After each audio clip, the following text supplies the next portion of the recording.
Let's get it. It's showtime. It's showtime. It's lights, cameras, action. It's showtime. It's showtime. It's showtime. You can get this work. It's showtime.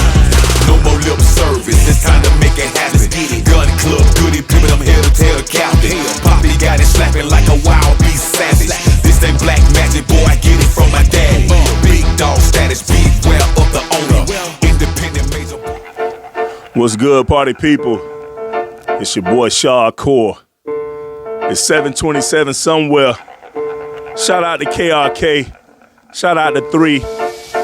Shout out to Soul Supply. Lab Shack in the building. We go do this Berg style. Dungeon family, let's go. When the scene unfolds, you'll see I'm so fresh, so clean, like newly washed clothes. Cadillac car doors, we slam a bunch of those. I'm on the wheels of steel, but they don't dance no more. So I typed the text to a girl I used to see, Jazzy Belle, who had beautiful skin, true indeed. Gave her some soul food, you know, Big Rube style. I like the way she moves, remaining idle is wild. 3 stacks of pancakes for this big boy. Chuck D of the South, I bring no organized noise. You can feel the cool breeze every time I roll through. Flow so sick, which doctor should I go to? I'm a killer Mike every single time you sell me one. Got the backbone of an ATLian. The South has something to say all along, but they didn't want to hear us, they didn't want to play along. This'll make Andre come back to make a song. Listen to me now, believe me later on. Yes, sir. Oranges and peaches, Florida and Georgia. Yo, what's up, y'all? This 216 DJ Papi. We got the legendary Khujo Goodie in the building. Yo, what's happening? You already know what time it is, man. Dirty South, SWAT's representative. I got my kinfolk in the building all the way from Tampa, Florida. My home team. Shadcore, what's up, man? Shadcore, that's it. What's up? What's happening? All right, yes, sir. Good to see you, man. All right. We've been trying to get you here for a minute, man. Yeah. Man, we made it happen. Pulled up, bro. Yes, sir. Yes, sir. Hey. So, man, it's a pleasure to be here, man. St. Pete, Florida specifically, but that's part of Tampa, Florida. Yeah. So we all one big. Oh yeah, you know, y'all got that nice sand down there. yes. I go down there often to St. Pete. Yes. Mm-hmm. Well corrected, St. Pete in the house. The bird. Yeah. So man, let's jump into it. Look. For sure. So I listened to the album. I definitely like it. And one of the questions I have, like, are you originally from Florida? Yeah. Mm-hmm. Okay, I'm listening to I'm like, man, he sound like if I didn't know that's where you was from, I wouldn't know where you was from. Yeah, I get that a lot. I think it's because my influences were like the New York artists. You know what I'm saying? Because you didn't hear too many cats from Florida other than 2 Live Crew. Right? That was like spitting bars and stuff like that. So my influences was all New York artists. So that's probably why you felt that way. It probably took you a minute to get it like that, huh? You know, it's man, like when I heard Run DMC for the first time, I was infected with I got bit by the bug, bro, and it's like, you know, those was like superheroes to me, you know what I'm saying? And then the PEs of the world, the Rakims, the Big Daddy Kane. So those I just kind of gravitated to because I loved the way they put their rhymes together, the way they flowed and what they were saying, you know what I'm saying? So, yeah. I mean, I feel you because until I started like traveling, you know what I'm saying, and meeting different people and talking to different people from different cities and different states. Right. For some reason, my accent kind of, you know what I'm saying, was kind of suppressed a little bit. Right. And people couldn't really believe that that I was from Georgia, you know what I'm saying, from Atlanta, you know what I'm saying? Right. But since you got into the some of those dope MCs from New York, because I always used to thought, man, just the way they talked was just so kind of different. Different. That's like, what it was. I mean, it wasn't. It was a beautiful thing because, you know what I'm saying, coming from the South, I really didn't hear anybody else talking like that. You know what I'm saying? Right. So when I heard them talking, I was like, oh man, I started emulating them. You know what I'm saying? Trying to sound like them. You know what I'm saying? So when you was talking about those, I just kind of want to know, and you said a couple of them, man, like which one of those MCs or those groups like really was your first influence that influenced you? Yeah. Definitely was Run DMC. Even to this day, that's my favorite group of all time. Run DMC, man. It's a few things that they did for me that I don't think I realized it back then, but the older I am now in my artistry, they was the first ones to show me the beauty of collaborating. Yeah. You know what I'm saying? Like, even though it was three, it felt like one voice. Yeah, it did. You know, Run had a distinct voice. DMC, to me, is my favorite voice in rap of all time. His voice, man, was so commanding. Like, born to rock around the clock. You can't say I'm not. I'm like, whoa, you know what I'm saying? But they showed me that beauty of collaboration. They showed me stage presence. Like, the way Run would, like, you know what I'm saying? Nah, DJ Run's my name. Throw the mic stand across the stage. So I just was fascinated as a young kid watching them. You know, because I grew up listening to, my dad played everything. You know what I'm saying? Like, everything. I don't care if it was Funkadelic, Michael Jackson, Dire Straits, you know what I'm saying? Duran, Pops played everything. And I love that music, but it was something about when I first heard hip-hop. Yeah. It was just like, whoa, this is something different. So Run DMC as far as a group. Now, Rakim is my favorite rapper of all time, solo rapper. Yeah. He made me want to spit like his lyricism, his delivery. You know what I'm saying? And how smooth he would sound over the track. But it was like a quiet confidence. You know what I'm saying? True that. So I would say those are like two of my biggest. And then Chuck D from Public Enemy. Oh, yeah. Wow. Chuck had that commanding voice too, but Chuck made me want to say something. You know what I'm saying?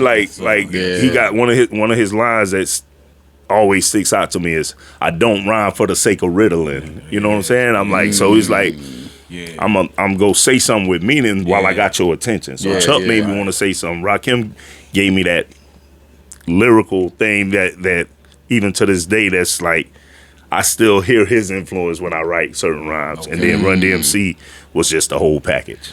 Wow, that sound about right. Yeah.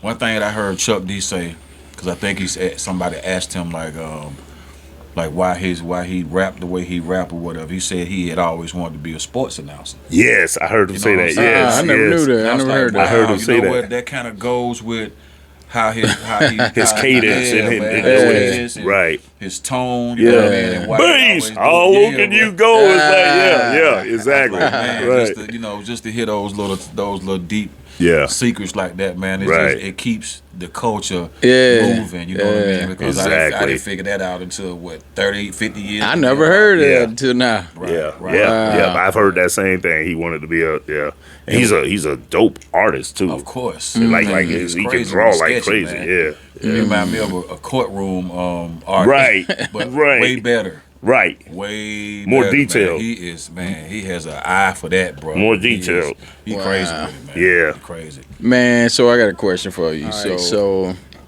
when you first started rapping then, as you naming these people, were you trying to rap like any of them before you finally found your I think so. I think we all do as MCs because you don't really know your voice yet. Yeah, you know what I'm saying? Yeah. What I would do is I would like recite their raps. Yeah. But when they say their name, I would say Shad. Right. You know what I'm saying? Yeah. So it might be like, I'm DMC in the place to be. I might go, I'm SHAD in the place to be. You know what I'm saying? Putting myself into it. So that's kind of was the first introduction for me as being a writer. Just like learn the lyrics, but then put my name instead. See, man, that's one of the things why I wouldn't rap, man. I kept finding myself sounding like my favorite artist. Right. I'm talking about I got recordings of it. Right. Yeah. And then I finally found it. I mean, I wasn't trying to be a rapper, but my homeboy's like, man, rap about the shit you got going on. Yeah. And when I did it, the whole hood liked it. And I was like, nah, man, I'm just make the music. And they're like, nah, man, you should talk that shit. Right. But I was listening, man. I'm up here trying to sound like Nas on one song, trying to sound like Redman on another one, trying to sound like Rakim on another one. And I'm like, man, this ain't me. It didn't make me feel comfortable. Gotcha. That's why I was like, man, fuck that, man. It didn't take me to really. I'm trying to see if I was. I think I might have been repeating the rhyme in my voice or whatever. Yeah. But until I was able to hear myself being recorded, that's kind of when I really found my voice. You know what I'm saying? My tone and everything. Because at one point, like I said, I tell the story like I used to sound like Eazy-E before I found my voice. I don't know why, bro. I mean, a big nigga and sound like Eazy-E, bro. Yeah. That's funny. Like you mean like tonal wise? He said tone. That's crazy. Yeah. Because your voice so deep. Bro, that's I'm crazy. about, I was all the way up there. Right. Man. I mean, Gip got some recorders. Yeah. Hopefully he'll bring it out one day. That's crazy. But until I was able to listen to myself, get used to hear, because it sounds funny when you first hear yourself. I was just about to ask you that. Did it feel weird to you? I was like, man, that can't be me. Yeah. That does not sound like me. You know what I mean? Right. But once I started getting used to it it's like, oh, okay, that does sound like me. Yeah. Did it take you a while to get like that? Yeah, well, it was kind of scary at first, because I'm like, damn, did I just say this? Right. Yeah. Dude, this don't sound like me. Right. Yeah. I don't know what the physics is about that, man, but you get used to it. And for me, people have always told me that I have such a unique voice. Like your voice is crazy, right? Yeah. So that kind of, in a way, boosted my confidence. Yeah. So I didn't really go. If I ever was in that phase, it was very short lived. I kind of like how I sound. You know what I'm saying? Yeah, and that the more I started recording songs, is when, to your question, that's kind of when I really found my voice, because I felt like I really didn't sound like nobody. Now I'm gonna tell you, and y'all probably gonna agree, the one who I get compared to more than anybody is Scarface. Everybody, when they hear me, they say, "Dang, boy, you sound like Face." I hear that. So funny story. Anybody else they say? Because I had two people. People say Face. Some people say Killer Mike. Boom. Yeah. Some people say Them Killer Mike. Them the two I was listening. Yeah. That's what was throwing me off. I'm like, damn, man, I wonder if he originally from Florida. Oh, right. I'm like, but his voice. Yeah. I'm like, he got one of these voices though. Yeah. People say Killer Mike, but Scarface is by far, that's the one I get the most. Yeah. And the funny story is, like, I don't hear it. I hear it though. When you talking. But one day, I had my phone playing. I was in the shower. I had my phone playing, right? And it skipped to a song, like, you know how after you play your playlist, it'll just start playing suggested tracks. Yeah. So it was a Scarface song with Master P. Thug nigga. And and I thought it was me. So for the first time, I was like, dang, I heard it. You know what I'm saying? I'm like, it's playing me. I like pull the curtain back. I was like, oh, that's Scarface. That's kind of crazy. It sound like, I would say Scarface. Scarface is, his tone sits a little bit higher than yours. Yeah. Killer Mike, I still say his tone sits a little bit higher than yours. But what I do hear is Big Daddy Kane. Wow, that's another one. That's what I do hear. That's crazy. Your talking voice definitely sound like Kane. That's crazy. Now that's another one of my big influences. Oh my God. Listen to Kane talk right now. Middle school, man.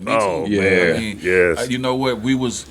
Because they wasn't playing South hip hop on the radio. Right. Nowhere. Yet. Right. You feel what I'm saying? So it will only make sense that, you know what I'm saying, that these would be our favorite MCs. Exactly. Because we heard them first. Yeah. And it seemed like it was no flaw. Right. Not one mistake. Right. Everything Flawless. was so polished. Man, everything was polished. Everything was mixed right. No mistakes with the rhymes or nothing like that. Right. So it really got through down here in the South. You know what I'm saying? Yeah. So I mean, I definitely big up, man, all my New York, you know what I'm saying? Man. Hip hop, man, heads, I mean, females too, you know what I mean? Right. I love to hear females from New York rap. Right. Oh, right. yeah. Man, Roxanne, Light, yeah. Miss Melody, Salt and Pepper, you know what yeah. I'm saying? Queen Latifah, man. Oh, yeah. All of them, Moni Love. all those was like what we call like proper, man. They like enunciating right and everything. You know what I mean? Yeah. But big up to the forefathers and the foremothers of this. And for me, a lot of times that's the first thing that makes me gravitate toward an artist is their voice. True that. Yeah. Like, as much as I love the lyrics and the content, the voice has to be appealing enough to grab your attention. You know what I mean? Yeah. That's what I always liked about Goodie Mob. Like all four of y'all got such distinct voices, bro. Like it's so distinct. So yeah. So man, you just threw a question in my head. So you like voices, then? So like, who's like top 5 distinguished voice rappers I'm glad you asked me that question because I run this question through my head all the time. So like I already gave you DMC. DMC's my ultimate favorite voice. Yeah. My second favorite voice is Rock from Helter Skelter. He's got like such a deep villainous voice. Yeah. You know what I'm saying? Yes, y'all. You know what I'm saying? It's like I like those voices that grab my attention. So I would say DMC, Rock, Snoop Dogg. Like Snoop Dogg is incredible. Yeah.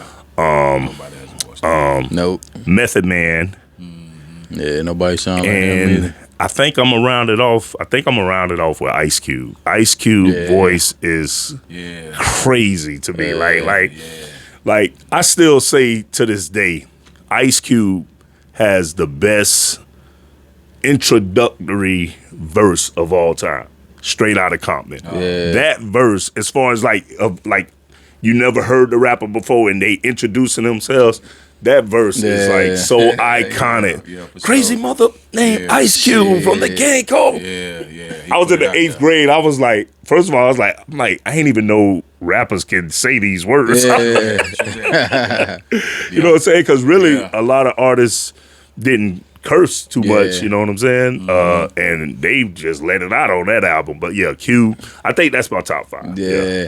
Man, Cube was Cube definitely my top 5, man. Yeah. I think that Cube is one of the best storytellers ever, man. Man, me and you can talk all day. Not for me, for me. Man. He is not one of. Cube is the best storyteller. I know people say Nas, people say Slick Rick, I got Biggie, Cube and they over all Nas. in my top. Yeah, but we talking about the first. The first Cube stories. That's why he's such a good movie maker. Because his stories are so they're vivid. They're humorous. Like Once Upon a Time in the Project. Yes, that one. I'm like, man. Or Steady Mobbing. Jump back in the low rider. Coming out feeling about 10 pounds lighter. Shoot, man. What he talking about on the story on Look Who's Burning. Look Who's Burning. Yes. That's crazy. I'm like, you see the dude going into the to the clinic. Yes. Like the dude, man. That's why he like one of my Summer favorites. Vacation. That's another one off of Death Certificate. Dope Man. Dope Man. Dope Man remind me of my neighborhood. Like I see niggas like that. He does not get the credit he deserves for his storytelling. Right, because they're coming from a state where movies. Think so? Yeah, I mean, that makes sense. I'm pretty sure they watched all type of movies. Right. You know what I'm saying? We wouldn't. We wouldn't even because we didn't know nothing about the Mac down here. Right. Yeah. You know what I'm saying? Until they See, said something about it. You know what I'm saying? We were looking at other type stuff. Yeah, you know and it took a movie maker to give him that confidence because you know how I think they say John Singleton the one that told him. He said if you can write raps, you can write a movie because you telling stories. Yeah, I ain't got no problem with that. Yeah, those top. Man, that's right there. Man, just curious since I threw out mine. Joe, who's one of your best storytellers that you like? Man, definitely Cube is up there. Mm-hmm. I gotta say, Scarface was up there. Oh yeah. Scarface was crazy. Yes. That's why I say he Cube one of mine because I could name something. It's so hard. Yeah, you're right. Definitely. Scarface. Oh my gosh. Shit, I got it, man. Willie D too. Yes. Yeah. Willie D, man. Man, his tone, man, and his southern drawl. Yeah. So crazy, Yeah. man. I love Willie D, man. Let me see. I gotta say 2 Live Crew, bro. Because when they rap, I seen. What they was talking about. I was like, oh man, I could not believe that they was saying this type of shit over music. Right. Right. Wow. So by y'all being in the South, did y'all hear what year the 2 Live? KRS-One. Oh yeah. Hell yeah. That Love's Gonna Get You. Yeah, the Love's Gonna Get You. The good call. Yeah. Man, I used to learn that shit every day, man. Yeah. One song, he's like, He went down to some biblical stuff like Abraham was the father of Isaac. Oh yeah, man, it's called I ain't never heard nobody do that like that. Then. That's a song like doom doom doom. Yeah. That's yeah. He said that's what you say when you take the devil's crown. Is it? Why is that? Is that the one? I know what you're talking about. What I'm talking about, man. He was just, man. He just went down the whole line with that. I never heard nobody put that type of spiritual stuff in a rhyme like that. Yeah. But yeah, man. What you was gonna ask? So you say with us being from the South? Yeah, by y'all being from the South, I'm trying to think, man. So I'm from Cleveland. Okay. So I feel like we got the best of everything. Yeah. Sometimes sometimes we got stuff before people outside of the original region that might have came through. You know what I'm saying? So what came first for y'all, NWA or 2 Live Crew?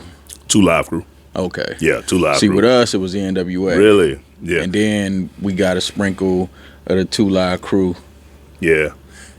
Yeah, definitely 2 Live Crew. NWA was like, I want to say 88, 89. Yeah. But by then, 2 Live Crew had a couple albums out, you know, and it definitely, with me being from Florida, okay, that's what, you know what I'm saying? It was damn near like local up there for you. Yeah. Damn, I never knew that. All right. Yeah. JT Money, I would say JT Money was like my first really favorite Florida artist. You know what I'm saying? I liked 2 Live Crew, but like JT Money, I was like him and Debonair with that first Poison Clan album. Right. Yeah. Shout out to JT Money out there. He be checking in with us. Yeah. Man, so holla at the fellas. I'm talking about with the slang, man. Yeah. The draw. Yeah. I could tell it sounded like he was influenced by Ice Cube a little bit. You know what I'm saying? The way some of his first stuff kind of came out. Yeah. I was like, damn, okay. It sound like a southern Cube over there, brother. But yeah. It was totally different, man. Totally different vibe, man. Straight Florida shit. Right. And that's what I liked so much about Dungeon Family, because it was the first time for me really hearing cats that talk like Southern, like, you know what I'm saying? Like my family, like I got family in Georgia, and I'm like, the Southern draw is like, wow, I'm hearing it on, because as much as I loved New York and the West Coast, I couldn't identify with the way they talk. You know what I'm saying? But they was telling these vivid stories, and I always appreciated. But it was like I started to really feel connected when I heard the Dungeon Family, because I'm like, man, they talk like they say, I don't know. I don't know. I don't know. I'm like, that's how we talk. They say, I'm finna go to the store. That's how we talk. You know what I'm saying? So, yeah, man. And then, obviously, the content was just incredible. Look, I'm interviewing y'all now. That dang on Soul Food album, man. Because we're roughly the same age. So I know how young y'all were when y'all made that album. To have the wherewithal to talk about the stuff y'all was talking about on there was so refreshing, because it was like, y'all was young, y'all could have been talking about a bunch of BS. But y'all was talking about some real stuff, especially on serotherapy. You know what I'm saying? It was just like, wow. So I just commend y'all, and I could tell, like, listening to it, I'm like, even though they Southern artists, they influenced by the hip hop cats that had something to say. I know that I can hear that y'all was influenced by Public Enemy. For me, it was like this, like a Southern version of Public Enemy that's giving information, like Chuck was giving that information. Like, this is what y'all need to be thinking about while you over here partying and stuff like that. This is what's going on behind the scenes. So I mean, kudos to y'all for that, man. A lot of people, well, I can't say a lot of people, but we done had individuals come to us and ask us, like, man, y'all niggas don't go to the club. Like, y'all like women or something? Right. Yeah, we do, but it's like that just wasn't what we was. That's not what we was in the studio to do, man. Yeah. You know, unconsciously knowing, like, no, we finna write about this. You know what I mean? It was just it happened like that. So it's about the people that was really influential, and about the stuff that was around us. We was almost like, man, let's see without knowing, like, man, let me see what you can write about what you done seen today. You know what I'm saying? How you can put that in a rap form, man. Where it's kind of entertaining and people can kind of get with it, man. You know what I mean? So it wasn't no sitting down like, yo, man, we finna rap about this, man. You know what I'm saying? We don't want to rap about that. We finna rap. It was just like, once whoever lit that fire first, the next man came in, man, and tried to make it better. You know what I mean? And it was just elevated, man. So man. It was the timing, man, and there was a lot of things that was going on in Georgia that we had seen. Right. You know what I mean? The Red Dogs, that kind of stuff. Yeah. So, man, let me ask you, where did you get your name from? Shadcore. Let me ask you this. What was your first rap name you went by? So my middle name is Jamal. So the first name, but I never like this was just me like writing ideas down. I never like officially went by it, but I was like, I love to play around with words. So I was like, Jamal. I was like, ooh, I jam for all. I jam for everybody. MC jam for all. But I'm like, it didn't like flow like I wanted it to. So the way my name came about was I'm a big EPMD fan too. And EPMD used to always use the word hardcore in they raps, right? And so see where you go. I was like, my name is Shad. Shad kind of sound like hard. So what if I put Shad there? But even when I did that, I wasn't trying to come up with my name. I was coming up with a title for a song. And I was like, hardcore lyrics, but now I'm going to call them Shadcore lyrics. So that was just a title for the song. It wasn't until my homeboy, who I was in the group with at the time, my boy Jay Funk, shout out Brutal Funk, he started calling me Shadcore. I think he thought that I was saying that's my name, but it really was just the title of the song, Shadcore lyrics. But I was like, dang, that it's kind of got a ring to it, Shadcore. So then I just started going. This was like the summer before my senior year in high school. So that we talking 1992. So ever since 92, that's been my rap name, Shadcore. I was thinking maybe you might have started like late 80s or something, because I was like, you ain't want to like a Molly D or something? Nah.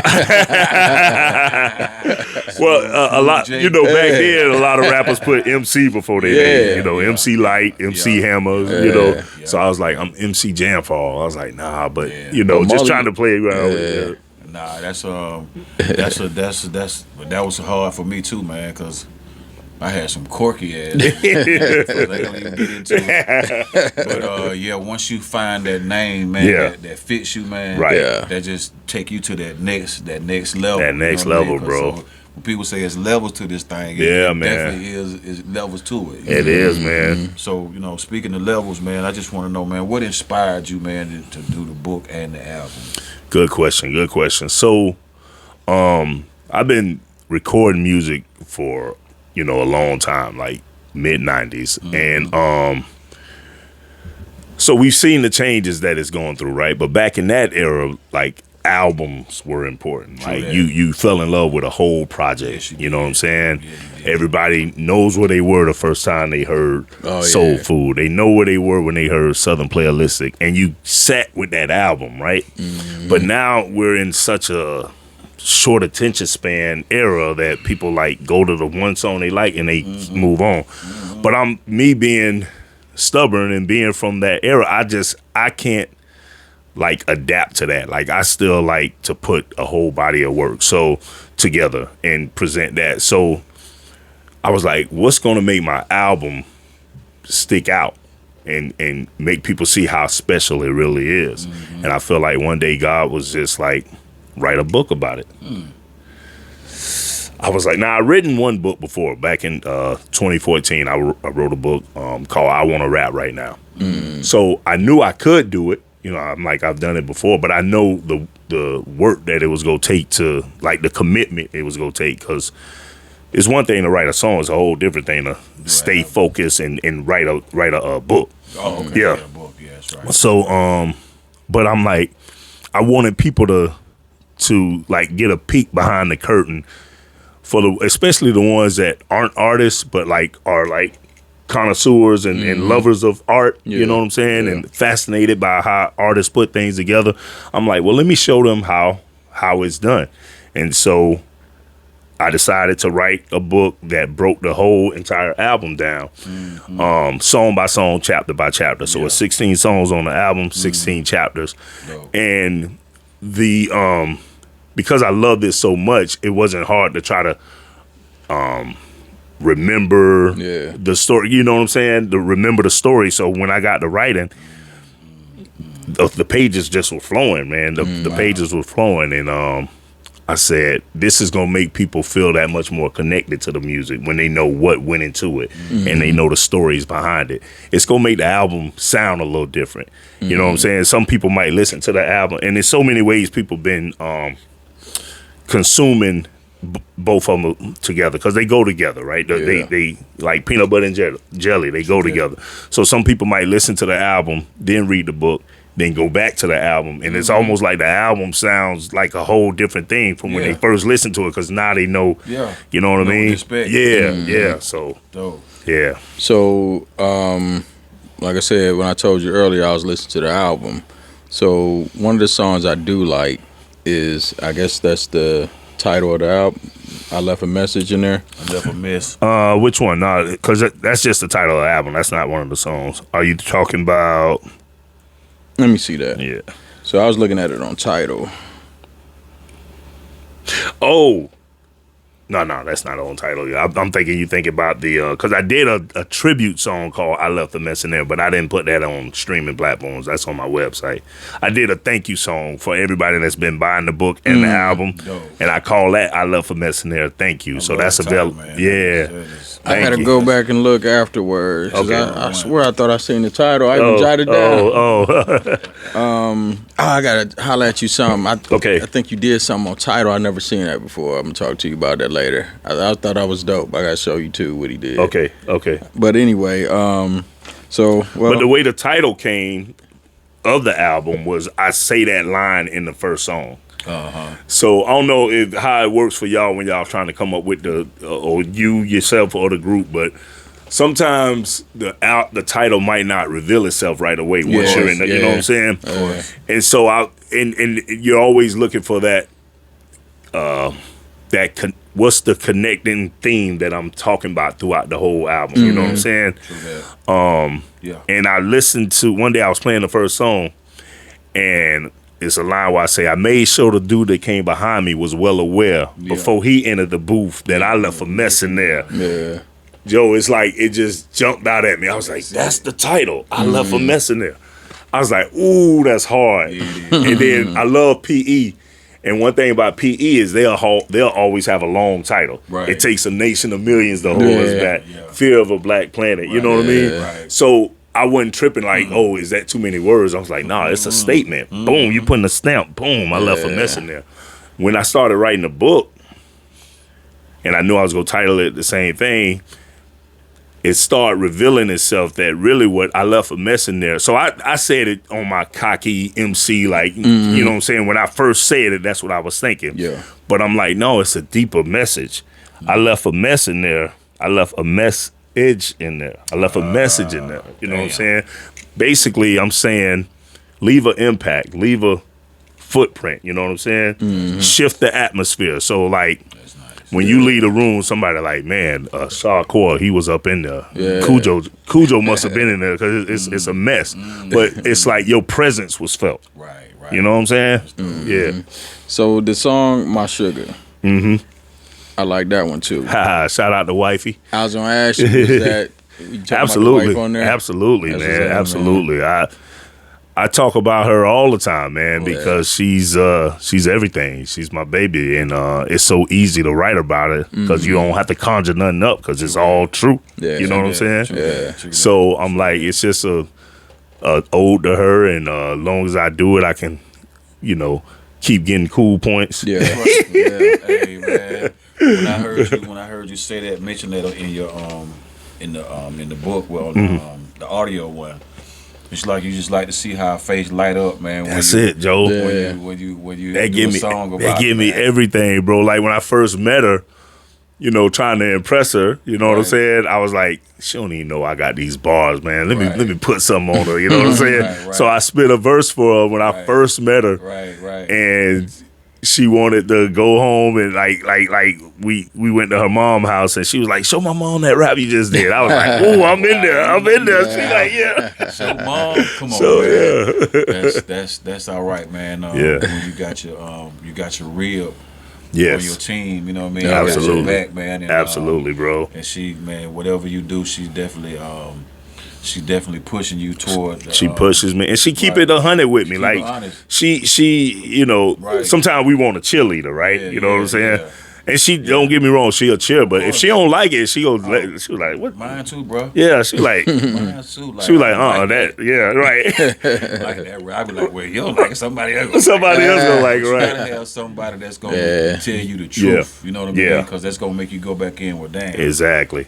You know what I'm saying? And she's usually right when it comes to that. I'm like, man, if she's saying she ain't like it, then there's something wrong with it. You know what I'm saying? Yeah. Sometimes we just be like, you know, I don't know, in a rush or just want to, you know what I'm saying? It's like, take your time. And if I get her approval, I know the song is fire. You know what I'm saying? Yeah. And of course, that's her favorite song on the album. I like that one right there. Yeah, I thought it was cool, man. For some reason, it just stood out when I was listening. Yeah, My Sugar. Yeah, that's actually the first song I recorded on the album. Yeah, because some of these songs, and Joe, maybe you can attest to this too. Like sometimes you just, because we're artists and we're creators, we'll go in the studio and make something with no true intention of like, oh, this go on the album. Yeah. It's just like you got to get that, you got to get them creative juices out. So I made that song and with. You know, wasn't even thinking about an album, but when it was time to put the album together, I was like, yeah, that's got to go on there. Yeah, that's kind of like how we did with Guess Who. You know what I mean? Talking about our mothers and like Beautiful Skin. You know what I mean? Cause those got goosebumps. That's one of my favorites.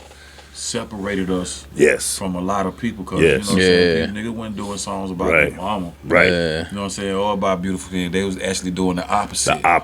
You know what I'm saying? So I definitely got a double hand salute CeeLo for just for bringing that clarity in there like that. You know what I mean? So like you said, you do got to have somebody that's gonna challenge you or somebody that's gonna be like, well, you know, I think you should do it like this, or I don't like that one. You know what I mean? Come at it another way. You know what I mean? That just makes you better. That makes you better, bro. So, that Beautiful Skin. That's one of the ones. When y'all dropped that one, I don't think it was too many people giving props to ladies all like that. That wasn't. That's why it stood out. To your point, I think the only one that was doing something was the one Tupac. Oh yeah. What was it? What, Dear Mama? Not Brenda's. No, Keep Your Head Up. You know what? There was you was right about as far as Guess Who. It was about Mama. Yeah. And there was another one that he, you know what I'm saying, he was talking about the sisters in it, but Keep Your Head Up. Yeah. Keep your head up. So, yeah, you gotta stand out like a sore thumb. You do, man. To you know what I'm saying? Yeah. If that means that, damn, them niggas just on some weird shit. But the thing is, it's so many people that probably wanted to do that type of song, but wasn't brave enough, right? Yeah, you know what I'm saying. So when y'all do something like that and stand out, it's like, okay, I can do this. You know what I'm saying. One of my favorite songs, we listened to it on the way up here. One of my favorite songs of all time is "Passing Me By" Pharcyde. Oh man. Oh, yeah, that's the reason I love that song so much though is because how many of us can relate with that, but it ain't cool to say the chick passed you by. We want to be able to say she was all up on us. She was, you know what I'm saying? But like the truth of the matter is, you know, we can relate with that, but most people are afraid. So to me, they were bold. They had the courage to say, man, I wish I wasn't such a wimp. Because then I would let you know that I love you so enough. If I was your man, that I would be true. You know what I'm saying? It's like, dang, I could relate more with that than I got all the chicks in the club. I can't really relate with that. Shout out to my homeboy, Ben Hill. Ball. He the one turned me on the Pharcyde. Really? He like, yo, Joe, check this album out right here. Yeah. Turned me on to that first one, Bizarre Ride to the Pharcyde. That was crazy, man. Yeah. I was like, wow. Yeah. Just hip hop, period, man. It's like I like the way it's different. It's different facets of hip hop. You know what I'm saying? You got your hardcore, then you got your soft hip hop. Not soft as in soft, but just like I know what you mean. Soft rock. Yeah. You know what I'm saying? Yeah. You got heavy metal. Yeah. You got rock. You got soft rock. Yeah. You got yacht rock. Yeah. You know what I'm Yeah. talking? So Yeah. hip hop is Many sub-genres I love to that. It didn't grew so love that. much. Yeah. It didn't grew so much. That's the beauty of it, really, man, that everybody, especially when it started, like, you know what I'm saying? It was just hip hop. We championed originality. Yo, yeah. We championed that. Like, you know what I'm saying? Right. De La Soul was different than the Jungle Brothers. you know, well, Different. yeah, they was different, you know, but that's what made it so cool because they was original. So there was space for De La, there was space for NWA, there was space for these different artists that all added on to the culture in their own way. You know what I mean? I feel like, man, as you saying that, like I was super hip hop fan. You know, I've been collecting records forever. The ones who tried to sound like somebody wasn't successful. They did not make it. Not at all. But I don't understand why now they want people to sound alike. Right. Yeah. Like from the tracks to the artists. Right. You know what I'm saying? Like not saying that we old, but it's like it's no originality to that. Right. So it's like Friday or even today. Yeah. You probably got about 20 people who's all rapping the same or all sound or they beat sound the same. I don't know if it's and you can. I'd like to hear your take on that. Is it the record labels actually? Well, that's what I was gonna say. Is it because it's so much greed and just not just hip hop, but just in the world, it's so much greed. So people are like, "Oh, that worked for him." Yeah. And look how successful it was for him or her. So let's try to do it that way instead of being brave enough to go in a different direction. But they like, well, if I go in a different direction, it might not work. You know what I'm saying? You definitely you're definitely right. I was leaning toward record labels. You know what I'm saying? Just like this, you got late night shows. Yeah. You got more than one late night show. You got this late night show, this late night show, this late night show, this late night show. All of them late night shows. You got news. You got this news. You got this type of news. You got this type of news. That news. That news. So it's like when record labels feel that they see something working somewhere else, you know what I'm saying? They try to capitalize off of that. So hey, man, that shit went platinum. Yeah. Shit, we want to go double platinum. Right. Let's see if we can imitate that same vibe and see if we can, you know what I'm saying, benefit off of that too. So yeah, you said it, record labels and want that money, man. Yeah. It's only been, I think, back in the day, it's only probably been 2 groups who basically did the same song and was successful at it. And that's that I Got the Power. Oh, remember it was 2 different versions of it? Yeah. They're like, man, what the hell? I forgot all about that. I remember being confused. Right. My uncle like, man, grab that I Got the Power album. Yeah. So I grabbed one. He like, no, the other version. I'm like, you got a remix? He like, no, look at that crate. It's that one. Right. Yeah. I'm looking like two different artists, man. So it was I Got the Power was Snap, right? Yep. Snap. And then the other version is that The CSC Music Factory. I always thought they 2 big hits sounded similar. It was I Got the Power. Yeah. It was I Got the Power. I remember. I remember like yesterday. Yeah. We had just came back from Blockbuster, about to watch Batman when that dropped. And he like, man, grab that, man. I grabbed it like, hell. Yeah. But yeah. Let's see, man. So let me ask you something. To my understanding, you got a sync placement with Kevin Hart? Yes, sir. How'd that come about? So I got a writing crew called Soul Supply. Shout out to my boys, OG, Troy Cedeno, and my boy Theo Lane. So again, this kind of go back to when I was talking about the beauty of collaboration. So Troy of the group is the producer, and my boy OG and OG, Theo, and me, we make up the group KRK. So Troy produced a song for us called White Walls. We sent it to Indigi Music, which is a independent company that helps get your syncs out of New Jersey. The lady Nicole, she really liked the White Wall song, but since it was already released, she was like, I can't place that one because you guys already released it. But she was like, can you guys give me some more of those types of songs. Like, and then when I say those types of songs, White Walls is kind of like a old school Southern soul type of feel. So we was like, sure. So we went to work and we started writing these joints that had that old school 70s feel.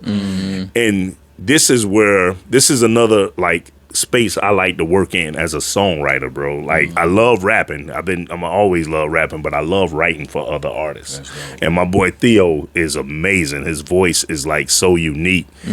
Troy is a beast. OG's a beast with the writing, and so we went to work and started writing these songs, but she have to accept them first before she can push them out. Yeah. So we gave her like a pack of 5 and she accepted all 5. So then now we're kind of in good with her where now she's sending us briefs. Right. Okay, this company is looking for this company is looking for that. And she sent us a brief for Kevin Hart's animated show Lil Kev. Wow. And what really helps when you get these briefs is they're very specific as far as how the song's gonna be used, what's going on in the scene. So that helps you as a writer to paint the picture, you know what I mean? And so we knew exactly what was gonna be going on in the scene, and now that gives us the ammunition we need to get to work. And then we literally sit in the room together and we get a pencil and paper and Troy's over there playing keys and we trying to find the thing and we work together, and it's such a dope experience because we're basically like in the lab. It's in fact that's what we call the studio, the C lab.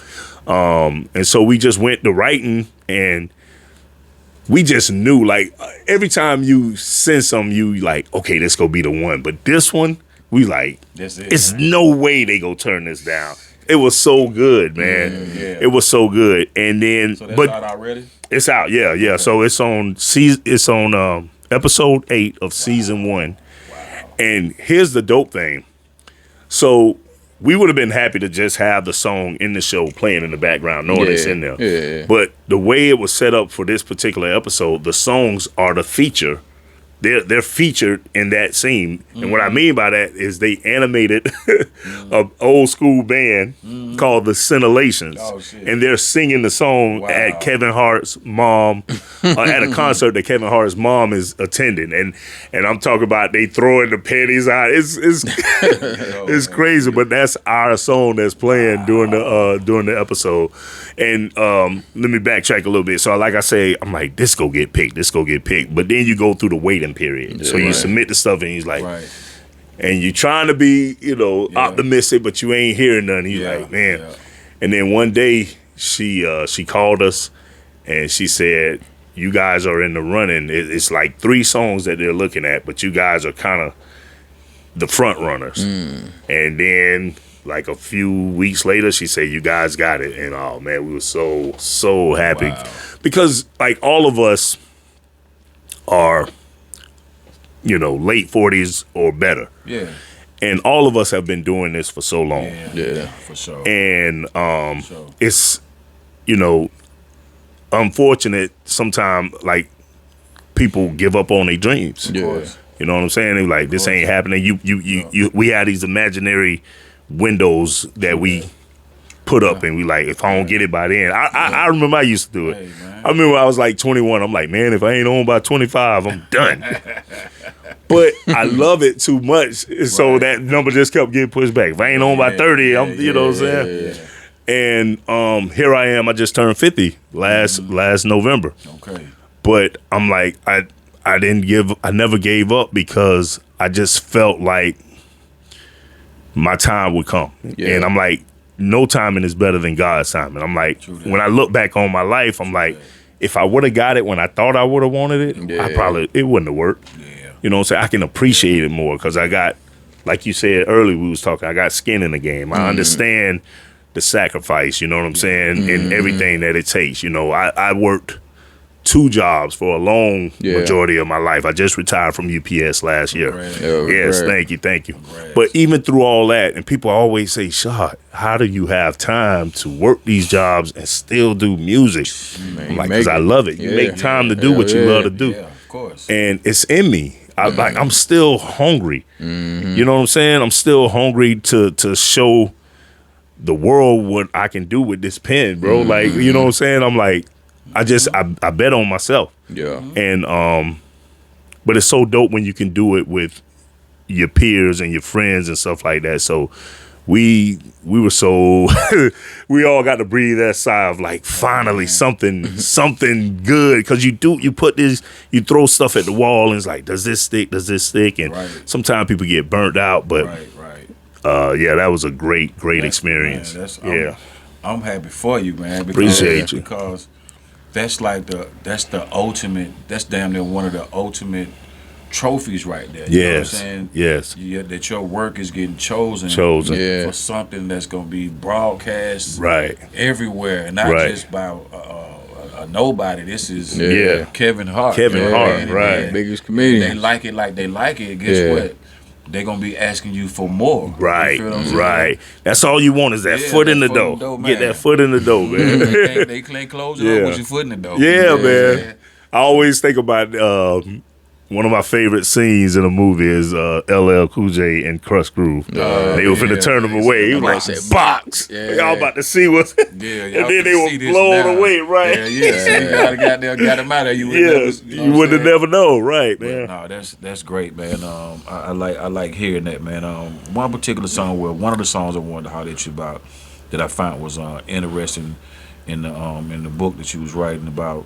It's called Merge Left. You know what I'm saying? It kind of reminds me of some of the things that I used to do. I get out and start walking, and I see something like, oh, yeah, that might be something I can, you know what I'm saying? I can jot down and build off of. Man. So kind of explain how that one came about. Great question. So that's basically how it happened. I was driving, getting ready to go to Walmart, and I see this sign all the time, but for some reason it was almost like a spotlight was on the Merge Left sign. And like you say, like as a creative, you're always looking for different signs of inspiration. And for some reason I was like, that sounds like a title. And then I thought about what that meant. Merge Left meant I needed to get over before I run out of space. So I'm a metaphor guy, you know what I'm saying? I'm like, oh, that's a metaphor.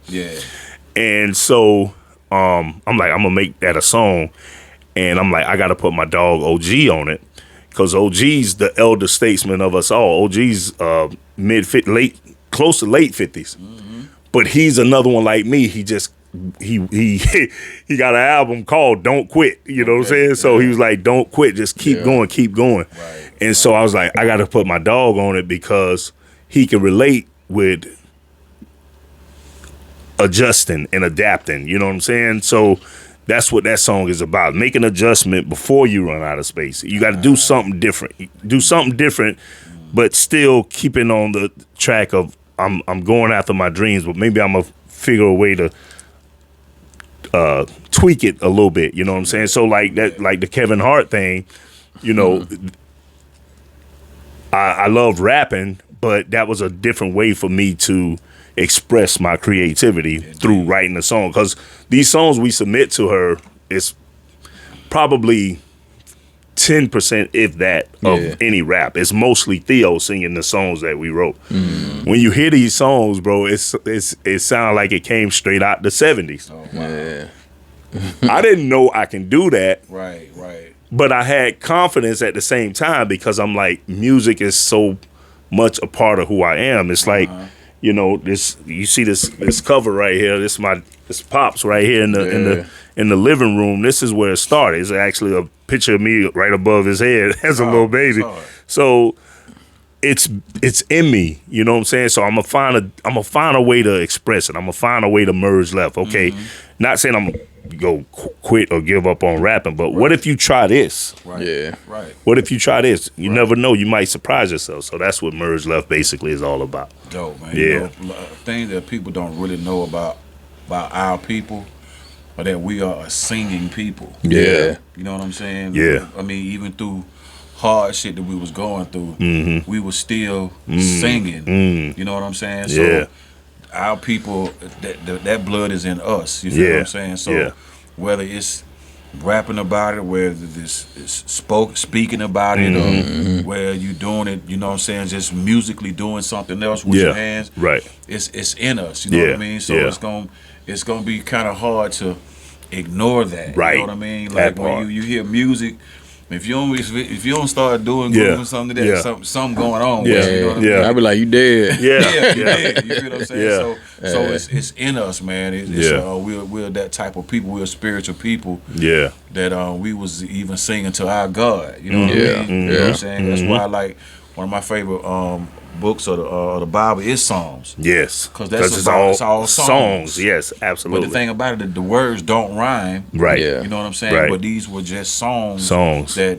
they was writing. I was like, Right. wow, I wonder how that sound. Yeah. You know what I'm saying? Coming out, because they Right. had different instruments that they was doing it to. Right. But they was inspired by, just like King David, he was inspired by a lot of things. Yes. And he wrote about it in song form. In a song form, And he was singing to his God. You know Right. what I mean? Absolutely. So that's the type of people we are, man. And, and you just, you know what I'm saying, just come from confirming that with how you talking about, you know what I'm saying, like, don't quit. Yeah. It's in you. Yeah. You know what I mean? That's just what it is. Because when you look at these old rockers out here, Yeah. like 70-something years Right. old, bro. Yeah, doing their thing. Still doing their thing, bro. Right. I mean, they on Right. stage, man. Yeah. I mean, man, aging and don't give a damn about it. You know what I mean? Still doing it, man. Yeah. So, no, man, that's And I think that stuff doesn't expire. Like, No. you know what I mean? It's no expiration date on talent and gifts. That's as long as you breathing, that's in you.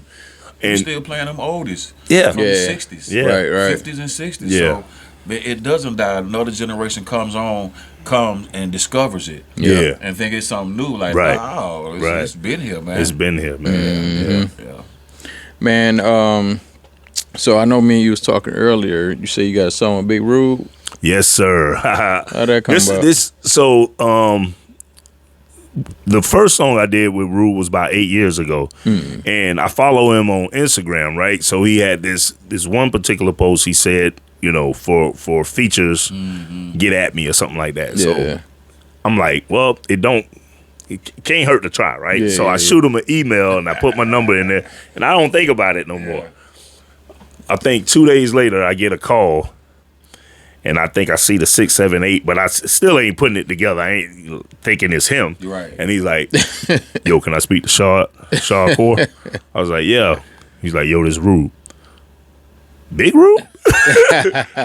yeah. And I was like, all right, first let me get over my shock that he actually called me back. And then, so we did this song. I wanted him to do the interlude. I wasn't even on the song. Yeah. I was happy because I made the beat. Yeah. And this was a beat that I had sat on for a few years. I was coming out of this music program at a college that I went to in St. Pete called SPC, and it's the Mirror program. So I had just made this beat coming out of college, and it was so dope, Papi, that I was like, I don't even want to spit to it. It felt so special, bro. Yeah. And so when I linked with Rube, I was like, I want you to do some spoken word over this track. And the name of the track is Oxtails. But ox like the ox cord, tales like stories. And he loved that. Oh my God. That's right up his alley. Right up his alley. He started breaking down what an ox means and stuff. And he went into his philosophical thing. And I was like, this is crazy. And a couple days later, he had something. He tells me to this day that that's one of his. He was like, man, I wish I wrote that one for myself. Wow. You know what I'm saying? He was like, that thing is hard. I can't wait to hear that. So then we did another one on my album Free Song called Writer's Appetite Reprise, and he opens that up, and then I rap on that one. I was like, we got to have one with both our voices on it. Yeah. So then this new one that isn't even out yet. In fact, I just got the copy back from my boy Troy, who produced it. It's called Oranges and Peaches. Yeah. So I wanted a song. So I got this song that for my verse, I'm paying homage to Dungeon Family and just giving them they flowers. You know what I'm saying? And I know that the industry give them they flowers and stuff like that, but I still always feel like I don't hear Dungeon Family name brought up enough, so I'm gonna give them they flowers. We right? Can't give an artist too many flowers. Yeah. So I was like, dang, I need to reach back out to Rube on this one. Yeah. And so I did, and I told him the concept, And I was like, just do what you do. I didn't really even give him too much direction. I was curious to see what the song made him want to talk about. Right. If he wanted to further the conversation about the Dungeon family. But what he did was so dope. What he did was threw it right back to us. And his verse, he's talking about how much Florida influenced him and you guys and the Dungeon family. He was like, we was listening to Two Live Crew, the Ghetto DJs. We was listening to Poison Clan. I was like, wow. Yeah. So it just really made it just such a cohesive, because the reason I wanted to do it, like, it was obviously paying homage to Dungeon family, but I also just always felt like Georgia and Florida was like cousins. I got a lot of cousins in Georgia. You know what I'm saying? Yeah. And so I was like, oranges and peaches. Okay, oranges is the Florida fruit. Peaches, I was like, oh, that's perfect. Concept. Yeah. I love that concept. And the beat jamming too. Yeah. So that's my boy Troy. Shout out to Daniel. He purposely, because he's such a big fan of Organized Noise, so he wanted to give me something that felt like Organized Noise could have produced it. You know what I mean? So that one out already? No. That it ain't nobody heard it yet. He sent it to me before he got down. He's like, "Yo, Joe, man, I got this song called Peaches and Oranges." Oranges and Peaches. Oranges and Peaches. And once she started telling me the concept, I was like, "Oh man, that shit is just that shit's too dope." And the same thing that Rube was talking about, I already was like, those are some of the ideas. Since we were talking about the influences of Florida, I mean, because shit, we in the same state, and apparently, those were the groups that definitely influenced us. Right, man, a lot, man. I mean, hell, shit, that was Miami bass was really what was playing in the clubs. You know what I'm saying? In Atlanta, you know what I mean? So I think that might have kind of sparked the way how Kilo was coming from with the music aspect. You know what I'm saying? That shit was up tempo, right? And it was something that the ladies could dance to, man. And if you was a dope MC, you can write to it. You know what I mean? That was blowing my mind. I was like, damn, man. These motherfuckers rapping fast as hell. They getting it in. They in pocket. They flowing. I mean, they some fucking MCs, man. Right. You know what I mean? And that was refreshing to hear from Rube, because I didn't know how far the music was reaching, because I was in Florida and I wasn't traveling, so I didn't know like is this just something we listen to in Florida and nobody else really know? So he was like, he did his thing on his verse. Dope shit, man. I got two more questions I want to ask you. One I wanted to ask you, man, like I want to know your fascination with acronyms. You know what I mean? Because I think that's I think you got to go to you really got to have that thought provoking drive to even, you know what I'm saying, come up with some dope ass acronyms. You know what I mean? Because like Rube was dope as that with that shit. CeeLo was dope with that shit. You know what I mean? It's like I mean, it's just the thought process of it, man. I just wondering about that. Yeah, man. I'm glad you asked me that, because as far as I can remember, Joe, I always believe that words have meaning, right? So if I hear a word, and I was doing this, man, it's crazy. I was doing this in my teens when we came up. We was my first group, Brutal Funk. We was trying to come up with a name, right? So one day I go home and I'm just writing a bunch of different words on the page, and then I write the word brutal, and I was like, ooh, I like that. And for some reason, I just immediately was like, but let me take it deeper than just, I want it to have a meaning. And I brainstorm, and it's like God just parted the sky and dropped this dope acronym down. He say, bringing rap up to another level. I say, oh my gosh. Wow. I'm real big on standing out too. Of course. So I'm like, it's one thing to have a name, but you give it a meaning. It's go make the name stick a little bit more. Yeah. So so I've always, and that's something that in conversation with Rube, we realized we both are a big. I knew I liked him when I heard him on the Southern Playalistic on that interlude when he broke down Outkast, operating under the crooked American system. Yeah. I was like, oh, this is my spirit brother right here. I say that's too hard. Yeah, until he said that, you know what I'm saying? Man, it just opened it up to a whole new level. Right. People just thought it was some pimp type shit, shit. But Southern Playlistic, Cadillac music, just for him to be a part of that, to really open that shit up like that, man, bring more depth to exactly what he did. Yeah, great exactly word. What he did. Great word. That's what those acronyms do. It gives it depth. Oh, that's what it does. Stupid crazy. That whole skit was hard though. What he was saying. Oh my gosh. So that whole skit was hard. What he was saying on there. Yeah. Oh man, crazy man. Crazy, man. Right on to the real, death to the fakest. I said, Rube, what? You should have patented that. Hell yeah. That shit is a cold ass saying. But man, Rube has always been he was way gangster before he did the spoken word. Yeah. He just happened to kind of like compress it with the spoken words, man. But man, I see them just be amazed just to hear him like freestyle, man. Yeah.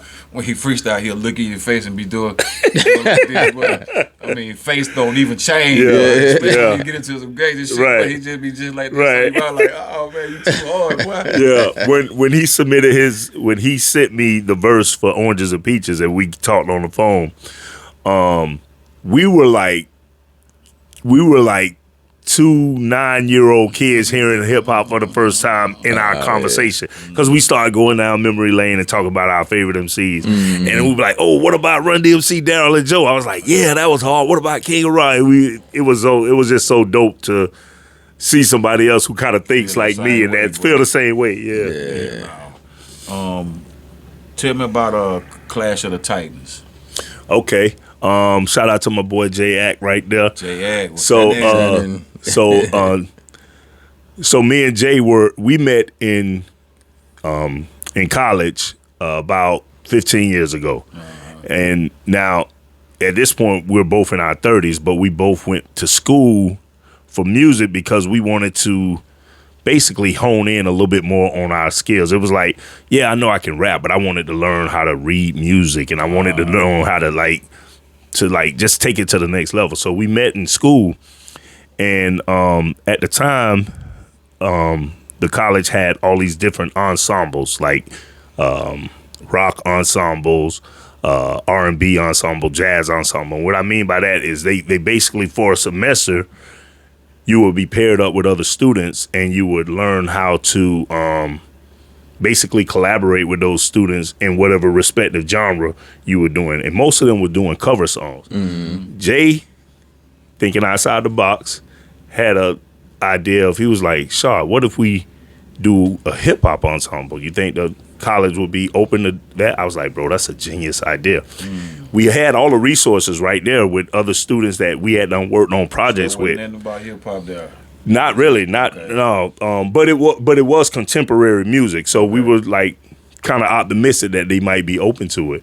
And so we reached out to one of the professors, and he was like, "That's a great idea." And but we was like, instead of covers, we want to do original songs because we both was writers. You know what I'm saying? It was like, covers is cool, but I want to show, And so basically, Jay kind of handpicked the musicians based off, again, projects we had done with them in previous semesters. We kind of knew who was a good guitarist, who was a good drummer. And that was the thing. We wanted to do live hip hop, you know what I'm saying? Live instrumentation, you know what I'm saying? And so the professors were open to it, and we got together for a semester, and we came up with like 6 or 7 original compositions, right? Now, the way you were graded was you had to perform the songs at a venue, and just basically how well do you mesh, you know what I'm saying? Because they was trying to give us real world experience, the real world experience. So when I tell you we killed that show, so much so that the professors who were in the audience told us, you guys are a legit band. This is more than just a class thing. Wow. You guys need to take this outside of the college. Wow. So we was like, if everybody's schedule line up, let's do it. Everybody was like, yeah, let's do it. So we started performing locally in the Tampa Bay area. Wow. And quickly made a name for ourselves. In fact, they put us on the cover of, and I think y'all got Creative Loafing up here too, right? Oh, yeah. They put us on the cover of Creative Loafing, Tampa Bay. And the writer, she basically was like, so I had heard about this band, and I was like, how good can a band that formed together in college be? And she came and saw our set and loved it so much that she threw us on the cover of the. And we had a long run, man, a good 6-7 year run of just mostly local. But then we got our biggest show we did was a festival in Okeechobee, and you had to compete for this festival. And they brought people from all over the country to compete in this festival. Wow. We competed one year and we came in second place. It was the year Kendrick Lamar was the headliner. We was like, damn. You know, kind of was let down, but we was like, next year we go get them. We go be like Denzel say in Remember the Titans, leave no doubt. Okay. And we shut that thing down, bro. I'm talking about our live show is so crazy, bro, because we jumping off stages and oh man, it was just so crazy. Like the energy, with a band you can do so much. It just opens it up, man, with a band, bro. Yeah. And so we shut it down, and we were really the only hip hop band in the area. So we already stood out for that. There was other people that had like a little elements of it here and there, but we was like, nah, two real MCs, and then our sister Eliana is the vocal, and she's this little tiny thing, not much bigger than his mic stand, but she's a powerhouse. Her voice is crazy, and she can sing so many different styles. She's one of my favorite artists to write for because she can sing literally anything. She's on the album, but so the way the name came is the mascot for St. Pete College is Titans. So I said, how about Clash of the Titans? And so we was like, that's cool, but let's go a little deeper. Let's call ourselves the real Clash of the Titans. But then that kind of was too long, so we just cut off the Titans, and then we go by the real Clash. So so we, man, like I say, our biggest show was Okeechobee Music Festival. We got to open for the Roots. That year it was the Roots and Usher did a set together. Wiz Khalifa, Waka Flocka, Logic. We got to meet Anderson .Paak. I was out there getting it. George Clinton. We took pictures with George. Oh, it was crazy. I was like, I wish my dad, my dad passed back in 2014. But I was like, man, I wish my dad could see this moment because that was like his favorite group, Funkadelic. Yeah. Oh, man, it's something about a band, man, because once we started playing in front of a band, man, we started, because we were on the road with Fishbone. Ooh. Yeah. And once we got a taste of what they was doing, man, they were diving out the stage, bro. Crowd surfing, man. We started doing the same thing, man. It was just so much you could do with a band, man. Yeah. So it was that next level. It was the next level, bro. Next level with the band, right? Man. So and it was so many times. I can't tell you how many times where after we do a show, people will walk up to us because we played for so many like mixed crowds. Yeah. And people will walk up to us. He's like, I don't normally like hip hop, but you guys are amazing. And that was our thing. Like our tagline is hip hop redefined because we was like trying to show people that it's not just this one thing that is so stereotypically put in this one box. It was like, no, rap can have elements of rock, elements of funk, and so when you listen to the music, it's no two songs sound the same, and I love that. I love it. That reminds me of Stetsasonic, man. Yeah, that was the straight band related rap group, but I didn't really realize that until I got older to be like, oh damn, them boys rocking with a band like that, you know what I mean? So that's dope, man. That's dope. So quick question, dude. So do you guys still do shows together? So it's funny you say that. We trying to get back. We're trying to get it back. What ended up happening is our drummer actually moved out here to Atlanta. And we had went through this period where we kept looking for a drummer, like, and we would have these fill-ins, and it was like, I mean, you need a drummer, right? And we, shout out to my boy Dylan. We had Dylan for a good 3 or 4 years. It was like, finally, we got a drummer, we're good. And then he moved to Atlanta. because things was just not moving fast enough for him there. And Dylan is a dope film composer, so he wanted to really kind of go into that lane. And so we was like, I think we just kind of collectively was like, man, do we really want to go through this? So it's not like we broke up, but it's just like, I would just say it's a hiatus. Yeah. Because we really didn't want to have to go through that search for another drummer again, because we had done went through that. I don't know if it's PTSD from... Right. Yeah. Dope, man. Post-traumatic searching for a drummer. I just thought of that. Yeah, there you go. See? It's in you, bro. It's in you, bro. Right. I'm going to have to get you to do an acronym with Khujo. Oh, yeah. I got you, bro. I'll have it one before I go back to the put bird. one in Deep Seat one day. I just came up with a few. I was like, oh, okay. But not... but Yeah. I wouldn't have thought of that. Yeah.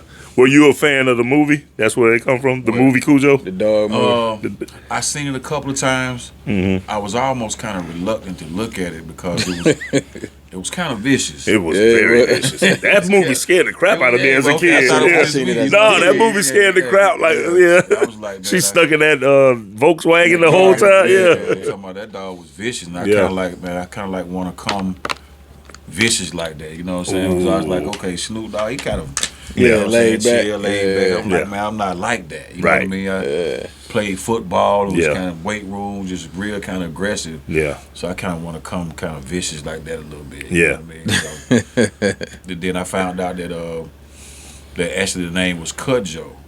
Khujo was like one of the last surviving transatlantic slaves. And I read that when the slaves was born on a certain day, that was the name that they gave them. So that really, I was like, man, that shit just blew me away. So wow. I was like, conspiracy shit going on. Yeah. You didn't want me to know it was Khujo, so you called him Khujo. Yeah.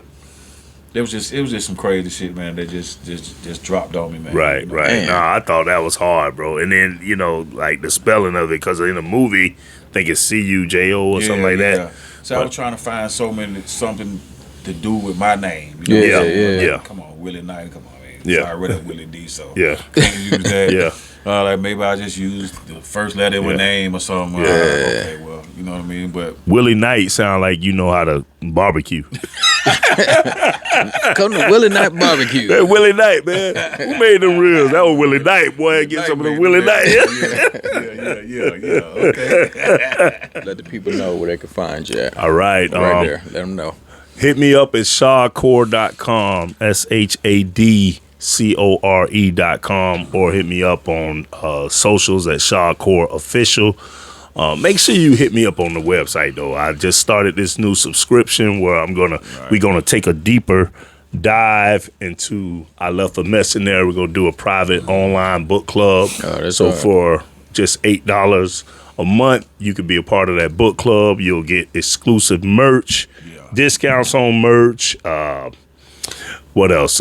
Access to early music, behind the scenes, and stuff like that. But just your support is very much appreciated. Independent artists, you know what I'm saying? It's just trying to do what I love to do. So definitely hit me up, shadcore.com. All right, Joe. Let them know where they can find you, Joe. What's up, man? Y'all can hit me, man, on Instagram, man, KHUJOGOOD. Y'all subscribe to my YouTube page, Khujo Goodie Zone 1. Holler at me on TikTok. And y'all check me out at fleetradionetwork.com.